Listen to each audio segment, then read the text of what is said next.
Well, hi, friends. Good morning. My name is Matt Heisler. I am the Director of Ministry with Youth and Their Families. I'm so pleased to be with you today to talk through our final object in our Lent in Plain Sight devotional series. We've been going through objects week after week, and I hope you've enjoyed and been enriched by following along with us. And this week, our object is oil. And oil is connected in our book to, well, several different scriptures in our Holy Bible, but one in particular pops out to me, and that's Psalm 23. It's a famous psalm.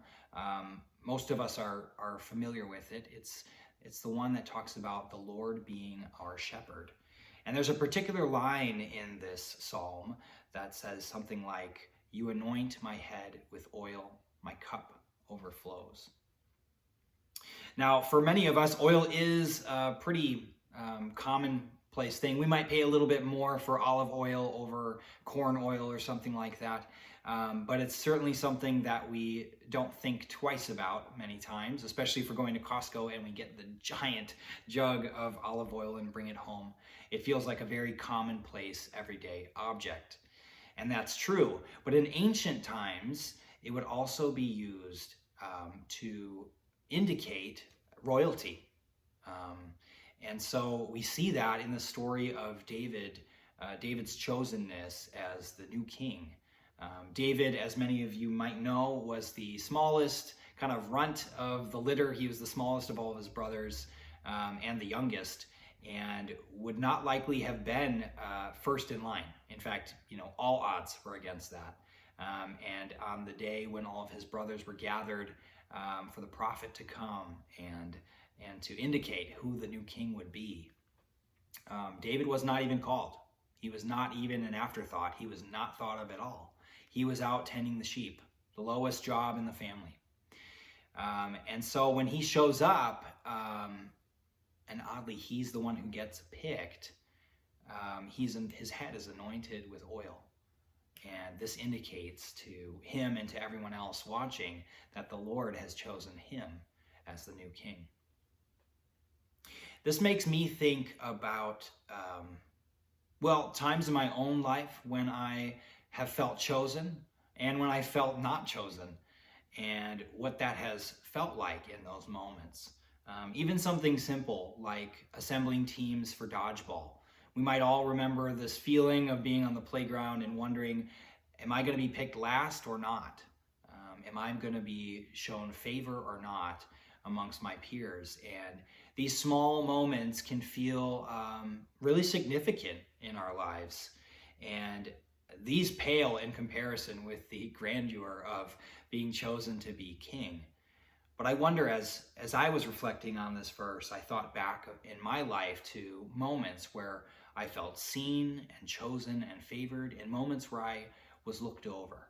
So I wonder in this moment if you can think of a time when you felt chosen, when you felt seen, when you felt acknowledged, and when you felt even lifted up beyond your station in one way or another by a peer or by somebody you trusted and looked up to.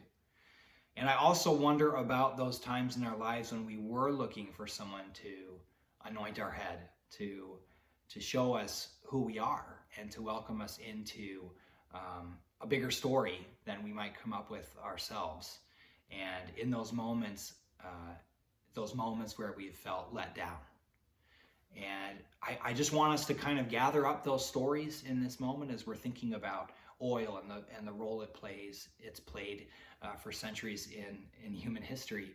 But then also those moments in our own lives. We might not use oil anymore, but those moments in our own lives when we've been acknowledged and seen and signified, and how that has felt. One story that comes to mind for me was actually the first time I preached.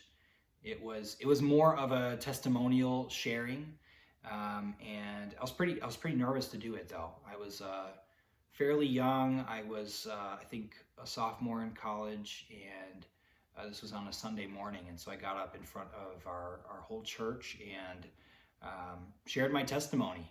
And I just felt like, not in a cocky way, but I just felt like God was with me during that time. That I kind of prayed over it and released it to God. And I got off stage, and my supervisor, my pastor who I was working with at the time, he just leaned into me and he said, "Have you thought about being a pastor?"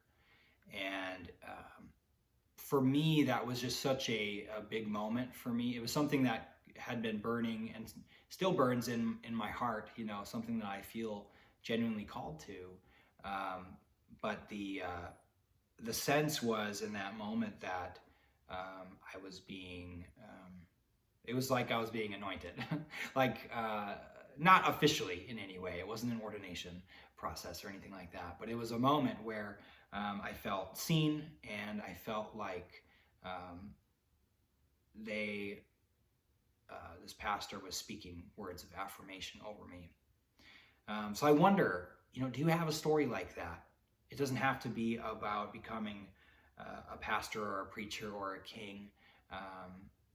What is your calling? What thing did you feel drawn into? It could be your skills in plumbing. It could be sports. It could be basketball. It could be the time that you landed your first internship out of college and had a supervisor who really spoke over you words of affirmation.